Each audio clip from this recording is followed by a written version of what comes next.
no formal qualification. Most of those who are selling here have little or no qualification to do the business. But what is important for them is to come here every day and sell the groundnut, a business that they've been doing for many years. And it has been profitable for so many reasons. While others are offloading more back to supply the bananas or the middlemen, for Satang Bojang, the groundnut business is profitable. She told me how for more than a decade she has been engaged on this business, giving her an economic clout over others who shun the informal sector. Satan is not the only one relishing at the prospect of having a functional stall at Sandika. The young men from the neighboring countries are also cashing in on the opportunities that are derived from the market. Ibrahim Balde, GRTS. The Women Advancement and Child Care de Gambia recently signed a bilateral cooperation agreement with the Turkish-based philanthropist organization Sendegel at Soma for improved rural livelihood initiatives. GRTS's Babakar Kamara witnessed activities unfolding during the event and reports on the cooperation agreement that is set to engage 37 beneficiary communities with sustainable livelihood improvement projects. They stood firm in the rains, reaffirming a commitment undertaken by the Women Advancement and Child Care Association through bilateral cooperations between Banjul and Ankara. Today is a great day in the history of the Gambia, in particular the Lower River region, as it marks the launching of the Women Advancement and Child Care and the Turkish Sendegel Corporation.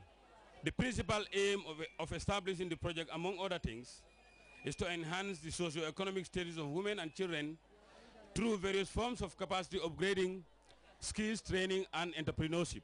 We started as a nursery school provider in Brikama Miswa, and we extend our hands to helping women and youths within the community that we started the project with. Thereafter, we felt the need to register this organization as a charitable organization so that we can venture into different fields and help communities to realize their dreams and development aspirations. The Rural Community-Driven Initiative started in 2008, with erudite professionals driving their developmental ambition at the doorstep of 37 beneficiary villages, an initiative constantly supported by Turkish philanthropic organization Sendegel.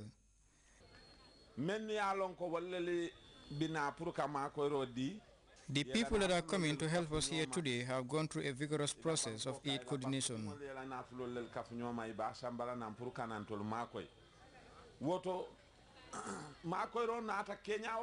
Therefore, we are supposed to be accountable. To start a project is very easy, so we started it. But to sustain it is not as easy. Now it is up to you, my friends, Gambian people, whether we will sustain it or not. My Kaya Ford have benefited from this project with 100 goods, meant to strengthening our earning capacity through animal husbandry activities. As cooperation agreements continue to be fostered through the recent signing of bilateral cooperation between WAC and Sendegel, it is hoped both women and children advancement shall be enhanced through livelihood initiative funded by Turkish corporations. Babakar Kamara, GRTS. Over now to our earlier mentioned story, where reports reaching GRTS say the body of a woman identified as Aissatou Bojang was found this morning in her apartment in Bursubi. Police confirmed the incident to GRTS, saying investigations have been mounted into what is suspected to be a murder case. Babakar Senghor has more on that. Of this otherwise calm neighborhood of Brusubi were disturbed early this morning. This house holds the true story about a murder case which led to the gruesome death of one Aissatou Bojang, one of the occupants of the compound. There was a suspected murder case involving Aissatou Bojang Sanya, who is the deceased.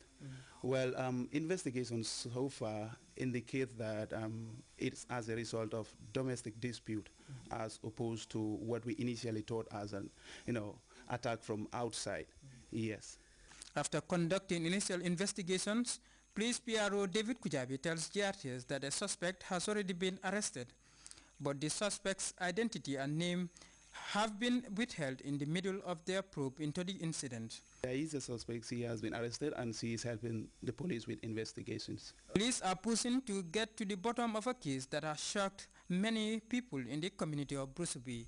For Grts News, this is Babukar Senghor. Over 100 youths were Sunday mobilized to rehabilitate the main road linking Pirang to the highway. The initiative was spearheaded by a native of the village, Suleiman Gassama, and the Village Development Committee. Modu Jallo has more. Over 100 volunteers, most of them youths, turned out Sunday morning for a major rehabilitation exercise on the main road leading from the highway to the center of the village of Pirang. The initiative was masterminded by one Suleiman Gassama, a native of the village, who after consultations with the Village Development Committee decided to mobilize the youth to rehabilitate this important road. By late afternoon, the youths had leveled the potholes, whilst tractors ferried gravel from the main gravel mine. The works come at a time when the road was in a deplorable state, with local drivers and motorists bearing the brunt.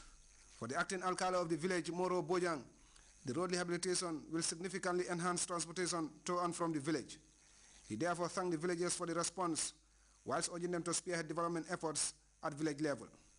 The chairman of the Village Development Committee, Borinjai, thanked the initiator, Sol Gassama, for initiating the works, which are aimed at complementing government's efforts, arguing that the state cannot do it all and therefore needs the support of its citizens.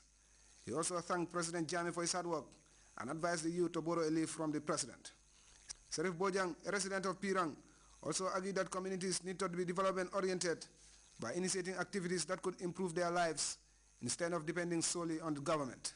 We have been doing this for years and years. We always come to supplement government's effort, and this is one way of doing it. We have a village development committee that is ready to serve the community and is also working hand in glove with the government of the day.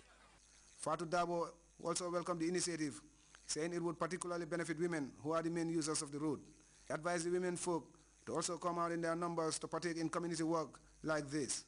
The rehabilitation of this road is an annual exercise that has been ongoing for years. Works on the road will continue in a fortnight. Mamadou Jallo, GRTS. Spaniards have taken to the streets to vent their anger over government's austerity measures. Mali's prime minister has ruled out the possibility of negotiating with the rebels in the north and find out how a grenade attack killed a 4-year-old child in Kenya. We'll be back with these stories after the break.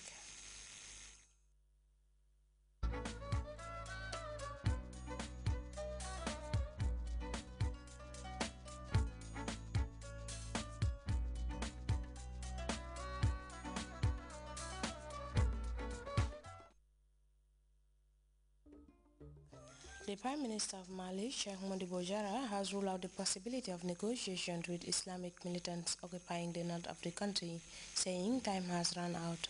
In Kenya, a grenade attack on a Sunday school in the capital Nairobi killed a child and has been blamed on the Al-Shabaab militants. We have more on this and other stories in this African News Roundup. There has been another grenade attack against a church in a suburb of Nairobi, the capital of Kenya. The explosion took place in an area where services for children were being held. One child was killed and several others were injured and hospitalized.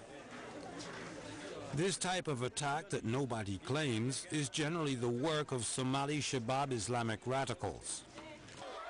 Kenyan police had to intervene during the morning to disperse demonstrators who were attacking local Somali people and their property in reprisals for the attack.